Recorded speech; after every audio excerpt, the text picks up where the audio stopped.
We're headed toward an exciting, all-renewable energy future. Wind and solar will power the world of tomorrow.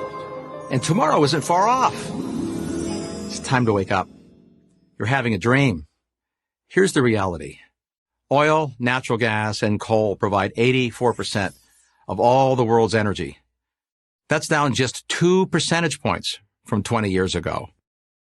And oil still powers nearly 97% of all global transportation. Contrary to headlines claiming that we're rapidly transitioning away from fossil fuels, it's just not happening. 2 decades and $5 trillion of governments investing in green energy, and we've barely moved the needle. This was supposed to be easy. Why is it so hard? In a word, rocks.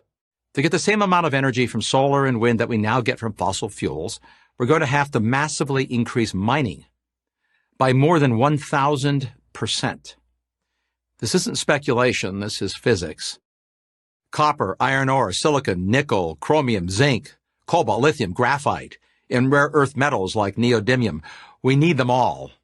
And then those metals and materials have to be turned into motors, turbine blades, solar panels, batteries, and hundreds of other industrial components. That also takes lots of energy, which requires even more mining. As a World Bank study put it, these green technologies are in fact significantly more material intensive than our current energy mix. That may be the understatement of the century. Raw materials account for 50 to 70% of the costs to manufacture both solar panels and batteries. Until now, it hasn't really mattered that much because wind and solar still account for only a few percentage points of the global energy supply. They're an applause line for environmentalists, not a major energy player, and it's unlikely they will be in the foreseeable future. But for the sake of argument, let's say we sharply ramp up mining. Where would these new mines be located? Well, for one, China. That country is today the single largest source of most of our critical energy materials. The United States is not only a minor player, but is dependent on imports for 100% of 17 critical minerals. Do we want to give China more political and economic leverage? Europe has made itself dependent on Russia for 40% of its natural gas. How well has that worked out? Ironically, we have all the minerals we need right here in North America. But good luck trying to get them out of the ground. Proposals to build mines in the United States and increasingly almost everywhere else meet fierce opposition, if not outright bans. To give just one example, in 2022, the Biden administration canceled a proposed copper and nickel mine in northern Minnesota. This was after years of delays navigating a maze of environmental regulations. And yes, the same environmentalists and green-leaning politicians who tout all the benefits of electric cars are the same people who make mining the materials essential to build those cars, like copper and nickel, all but impossible. Try to square that circle. So far, we've only talked about today's energy needs. What about tomorrow's? Future energy demand will be far greater than today's. That's been true for the entire history of civilization. The future will not only have more people, but also more innovations. And entrepreneurs have always been better at inventing new ways to use energy than to produce it.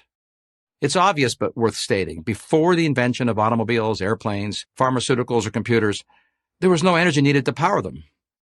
And as more people become more prosperous, they will want the things others already have, from better medical care to vacations to cars. In America, there are about 80 cars for every 100 citizens. In most of the world, it's about 5 per 100 citizens. Over 80% of air travel is for personal purposes, so that's 2 billion barrels of oil a year. Hospitals use 250% more energy per square foot than an average commercial building. And the global information infrastructure, the cloud, already uses twice as much electricity as the entire country of Japan, the world's third largest economy.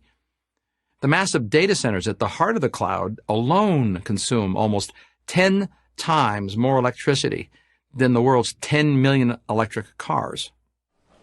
E-commerce has taken off and is propelling record growth in warehouses, increasingly filled with energy-hungry robots. America's truck freight index more than doubled in the past decade to deliver the goods to and from those warehouses. These are today's known trends. While we can't predict the future, we can predict there'll be more innovation in robotics, drones, quantum computing, biotechnology, and new industries not yet imagined. All of it will require more energy, a lot more. Fossil fuels, nuclear energy, and yes, renewables will be required. But if you think we could get it all from wind and solar, dream on. I'm Mark Mills, Senior Fellow at the Manhattan Institute for Prager University.